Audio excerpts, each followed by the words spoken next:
125 people and blocked land access to the east. This further traps about 100,000 East Timorese living in refugee camps in the west. Journalist Carolyn Robinson looks at the plight of the refugees. At least 100,000 refugees remain in West Timor, living in more than 200 squalid makeshift camps like this. About 250,000 people were forced from their homes in neighboring East Timor last year as militias supporting Indonesia tried to violently suppress the East Timorese drive for independence. Now, some of the same militia members are once again living among the civilians they terrorized in East Timor. Here, close to the border, not far from their homeland, some militia groups have settled in refugee camps, at least temporarily. Many of them have nowhere else to go. They fled into the Indonesian western half of the island when multinational peacekeepers took control of East Timor a few weeks after the post-election rampage began in September. Many, if not most refugees, say they want to return to East Timor, but they've heard rumors they'll be attacked or killed if they return. Misinformation spread by the militias who still hold influence over the refugees. Aid agencies say the refugees are human bargaining chips in the militia's struggle to retain power and control now that Indonesian army support for their activities has weakened. The militia members living here also want to return home, but they have concerns for their own safety. We really wish to come back again to Timor. But the problem, I think, how about security? If they not respect us, we continue our struggle. Cancio Lopez de Carvalho led one of the most notorious militias involved in the destruction and killings in East Timor. But he and other militia leaders have yet to be charged with any crimes from the post-referendum violence. East Timorese activist Aniceto Neves says Carvalho can return, as long as he's handed over to legal authorities who can deal with the murders, rapes, and thefts he's allegedly committed as a militia chief. The militia in the camps need to be separated from the rest of the population, and then, that would be a huge step towards the refugees in the camp being able to return home. The international community must keep attention to this situation. Aid agencies can't wait long. A malaria outbreak is expected when the rainy season ends. The agencies are already struggling to bring relief to the scattered camps, but until the militia dilemma is resolved, the plight of the refugees, some just a day's walk from home, can only get worse. Carolyn Robinson for CNN, Kupang, West Timor. The journalist who filed this story joins us next. You're watching World News from Washington.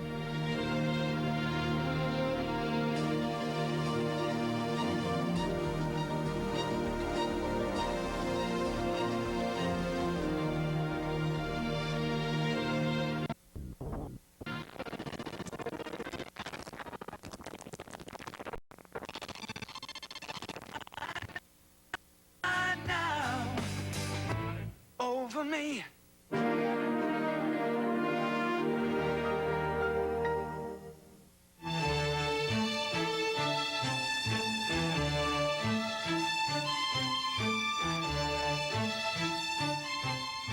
Earlier, we saw a report on the refugees who won't go home. Nearly 100,000 people who fled the violence in East Timor remain in the camps of West Timor.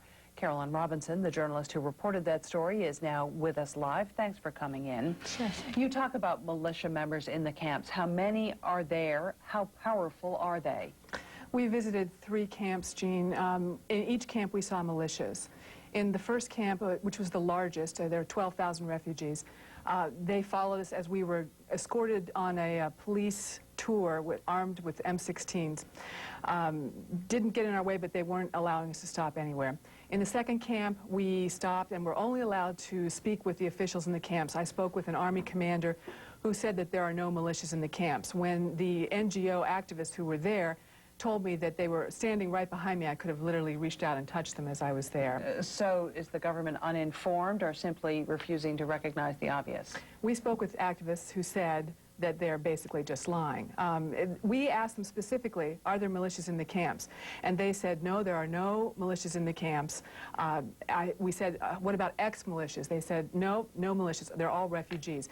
This contributes to the problem because there's a stalemate when they don't recognize that there's a problem. The head army commander for the island also said that there's no meetings allowed in the camps. He said it was his mission to prevent West Timor from becoming a base for extremists, and that if he was aware of any such meetings, he would have to prevent that. We saw him the next day in the southern part of the island giving a helicopter tour to an Australian military attaché. And as the helicopter lifted off, we drove into a driveway nearby, not 200 yards away. We got out of our car and were surrounded by a group of militias who asked us to sit down and talk with them. So they're active in the countryside, not just in the camps? Right, they can leave, and the refugees can leave as well, but they generally stay inside. The militia leaders are quite active and travel all throughout Indonesia. They haven't been brought to charges on any account. Is this destabilizing for West Timor? It's very destabilizing. West Timor is a small and poor country anyway, and with 100,000 extra people, their local economy is burdened, especially around the border where the local population is beginning to resent the huge influx of refugees. There's more refugees than local population there.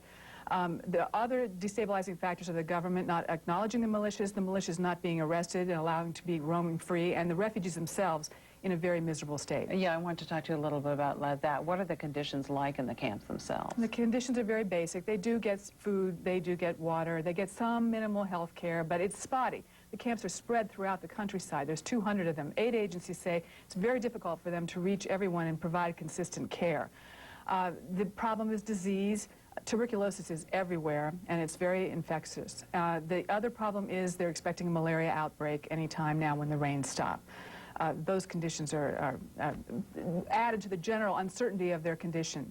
You also, I understand, briefly went into East Timor. What did you see there?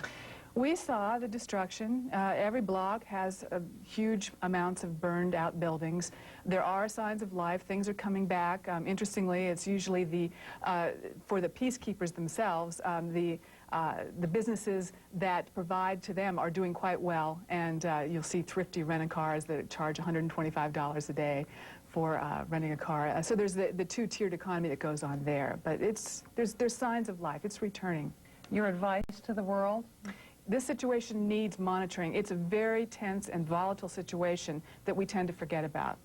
Great. Carolyn Robinson, thanks so much for joining us. My pleasure. Appreciate it. And time now for a look at the global forecast. Here's Femi Oke at the International Weather Center. Hi, Femi.